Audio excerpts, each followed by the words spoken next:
So on today's adventure, I managed to find a place called Gary's Crossing. Didn't really know it existed until recently.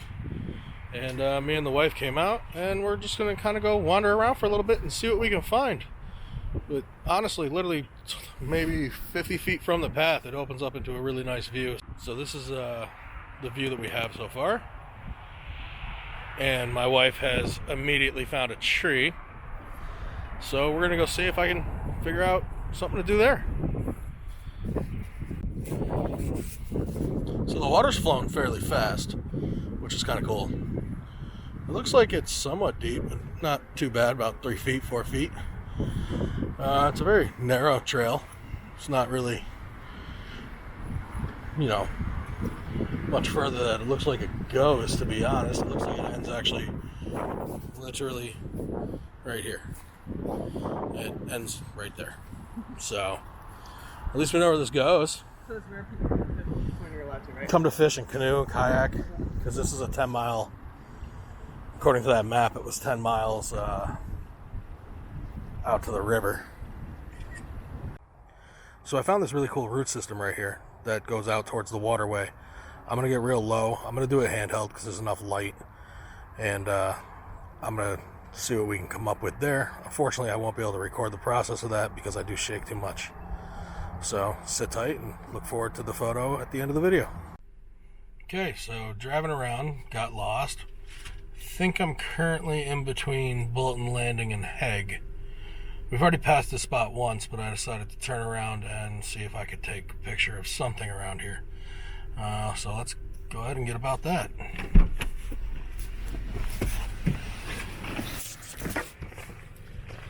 Oh, it's bright out here.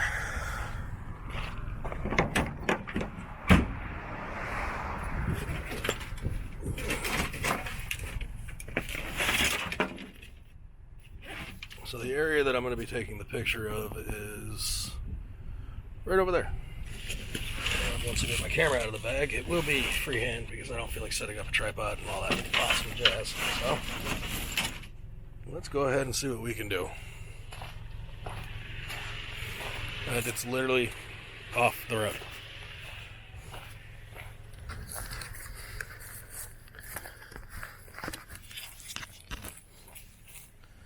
There's actually some nice little lily pads right there. I can probably use.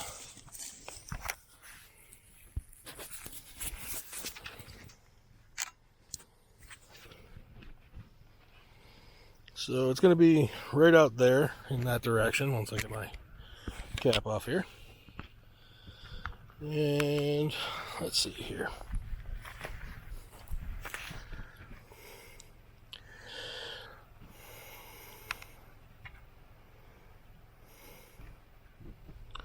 That looks good there.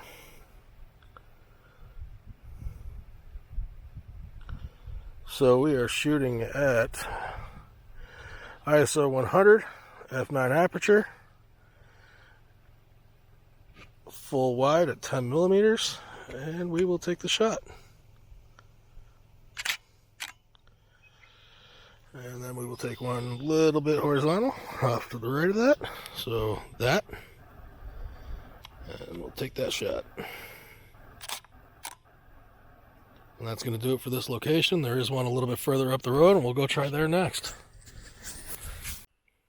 Okay, so the next spot is across the road here. So let's see if we can do that without getting run over. And we're going to try and figure out how to take a picture in between these stupid signs that seem to be everywhere. Because this is where I want to be.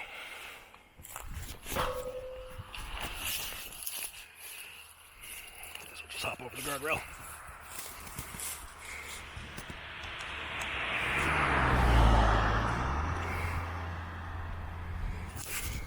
And we will focus this. Same settings as last time.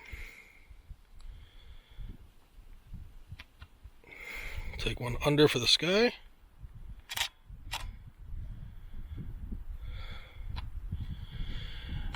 Take one over for the foreground and midground. So that looks pretty good there. I don't think I can get any closer because it is fairly swampy. I might move to the right just a hair. See what we can see over there.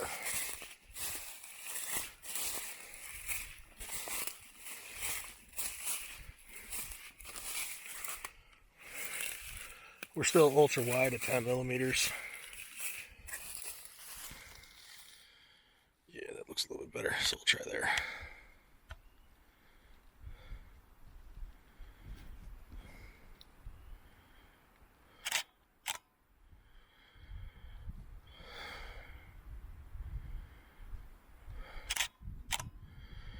Alright, that's about going to do it for these spots, so I'll head back to the truck, and I think we're going to turn around and start heading back home since we are long way, about 2 hours, highway about an hour and a half.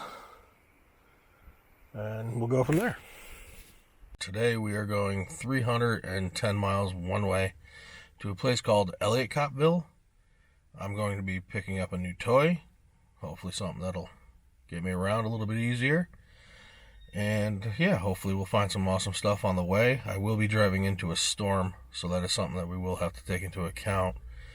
If I did my math correctly, we should be getting to the location just after the storm, and then I should have a decent ride home, so we'll have plenty of spots to stop as long as there's somewhere on the way. So stick around. So at this point in time in the drive, I was actually starting to get a little frustrated with the scenery. I chose the route because I was hoping to see much more than what I had been seeing up until this point. It literally just been flat ground and small towns everywhere I went. There really wasn't much of anything to look at, hence my face of disappointment. The road was exceptionally bumpy the entire way. Terrible conditions, even for the long travel suspension I have in the truck. And in general, I just was not happy about what I was witnessing. So I continued driving, hoping that the views would get better. And as time went on, and on, and on, I eventually came to something that looked a little bit better, which happened to be this. So once I'd gotten out of the last town, I think it was Jonesville, I started seeing mountains. There was the river again. I was very happy. The ride continued on for quite some ways with the mountain literally butting up to the highway. I was very happy with what I was seeing, and I was definitely looking forward to taking pictures. Okay, so I'm 5 hours out. I am currently 300 miles from home. I've picked up what I came out here to pick up, and I'm currently in the town of Ischua. I have no idea if I'm saying that correctly.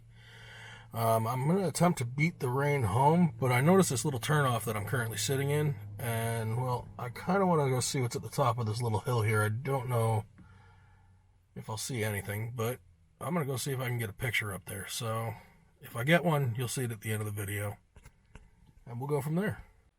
So I took a couple pictures off to my right, and I took one straight ahead, which I don't really think that the one straight ahead is going to do much of anything. I would show you, but I guess you can see it, but there's mostly bugs on my windshield at the moment. The main issue I'm currently having is, for me to do any more photography, I have to beat the rain, which is currently off of my left shoulder. Unfortunately, it is going the exact same way that I'm going. So here's the beat in the rain. There's 3 more spots that I wanted to stop at on the ride home. We'll see what happens. Well, as you can see, I did not beat the rain. The rain followed me the entire ride home. Honestly, it was a long day.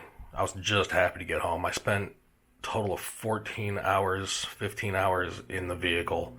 There was an accident a little bit further than where this clip was shot, and that held me up for another 2.5 hours.